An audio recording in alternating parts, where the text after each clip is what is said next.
Nosotros desde Radio 3 entendemos la radio siempre con un contacto directo con la calle, fuera del estudio, como en este caso en Bueu, te encuentras con la frescura del directo, con la frescura de la gente, del público.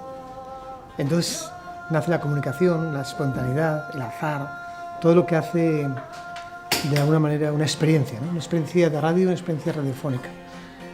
Nos hemos sentido en Bueu no solamente muy gratificados por la calidad del festival, no es fácil las apuestas por el cortometraje, relacionar el cine con la música, con la gastronomía, pero sobre todo con la radio, ¿no? Que tengan una apuesta por el cine, por los cortometrajes, por los documentales, por el cine gallego, que está mejor que nunca, ¿no? Es muy importante mantener este festival de Bueu y creo que además la relación entre el cine, la música y la radio lo están haciendo muy bien.